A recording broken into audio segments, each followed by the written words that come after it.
Sameer, war zone से एक और अपडेट आ रहा है जिसका संबंध चीन से है। जहां खबर ये चीन के लिए काफी चिंताजनक, हमास के हमले में 3 चीनी नागरिक मारे गए। हमले के बाद 2 चीनी नागरिक लापता बताया जा रहा है। अटैक के दौरान कई चीनी नागरिक घायल हुए हैं।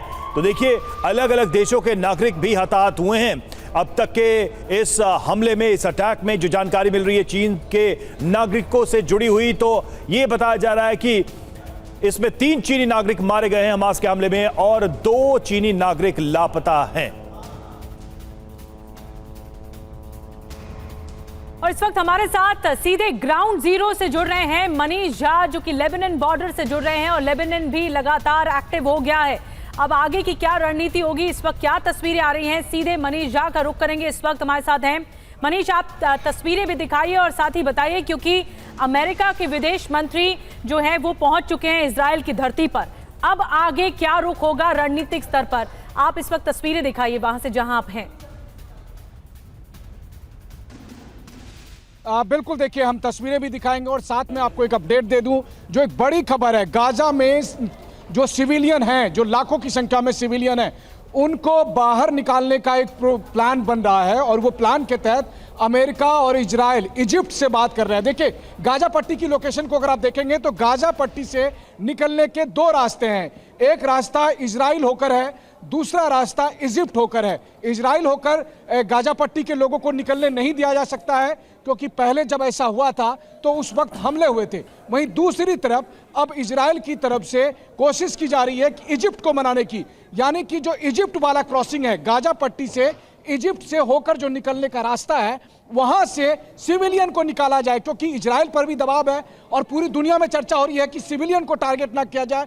तो एक एग्जिट पॉइंट खोलने की तैयारी है इजराइल की तरफ से। अगर वो एग्जिट पॉइंट खुल गया तो फिर कहा जाएगा उन तमाम सिविलियन को जो कि गाजा पट्टी में रहते हैं कि अगर आप अपना जान बचाना चाहते हैं तो आप इजिप्ट चले जाइए। हालांकि क्या गाजा पट्टी में रहने वाले सिविलियन मानेंगे? मुझे लगता है नहीं, क्योंकि वो समझते हैं कि यह भी एक इजराइल की चाल होगी गाजा पट्टी को खाली कराने की। तो आप समझ सकते हैं, एक तरफ एयर स्ट्राइक, वहीं दूसरी तरफ सिविलियन को बाहर निकालने का एक प्लान तैयार हो रहा है। जी बिल्कुल। और देखिए, गाजा पट्टी के चारों तरफ पूरा मिलिट्री एरिया भी घोषित कर दिया गया है, यानी सिविलियंस वहां मूव नहीं कर सकते। और देखिए, इस बीच एक अहम जानकारी आपको दे दें कि कहां किन किन जगहों पर युद्ध या हमले की स्थिति है इस वक्त। उन जगहों के नाम हम आपके सामने रखने जा रहे हैं, कहां ये युद्ध जारी है। तो देखिए, गाजा पट्टी जिसकी हम बात कर रहे हैं, वहां पर तो लगातार हमले चल ही रहे हैं। जेनिन में भी लगातार युद्ध चल रहा है, लगातार हमले हो रहे हैं। वहीं वेस्ट बैंक की बात करें, वहां के बॉर्डर एरिया में भी लड़ाई चल रही है।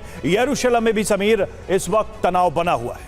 बिल्कुल, ये तमाम वो इलाके हैं जहां पर जंग छिड़ी हुई है। हालांकि यरूशलेम में कम असर है, वेस्ट बैंक में सबसे कम असर है, लेकिन कई तरह की झड़पों की खबरें सामने आई हैं। एश्कलोन, सेड्रोट और दक्षिणी लेबनान, ये तमाम वो इलाके हैं जहां पर इस वक्त जंगी चिंगारियां सुलग रही हैं। कहां कहां हमले हुए हैं ये हम आपको बता रहे हैं, और इसमें साउथ लेबनान का भी इलाका शामिल है। और देखिए, ब्लिंकन के दौरे से जुड़ी एक और बड़ी खबर इस वक्त हमारे पास आ रही है। अमेरिकी विदेश मंत्री से मिलेंगे फिलिस्तीनी राष्ट्रपति भी इजराइल के दौरे पर पहुंचे हुए हैं। एंटनी ब्लिंकन अमेरिका इजराइल के साथ है और ऐसे में फिलिस्तीनी राष्ट्रपति के साथ भी एंटनी ब्लिंकन की मुलाकात होने जा रही है। और यह मुलाकात कहां होगी? अम्मान में होगी। कल एंटनी ब्लिंकन से महमूद अब्बास मिलेंगे, जो कि फिलिस्तीन के राष्ट्रपति हैं। जॉर्डन की राजधानी अम्मान में दोनों नेताओं की यह मुलाकात होने जा रही है, यानी पहले इजराइल के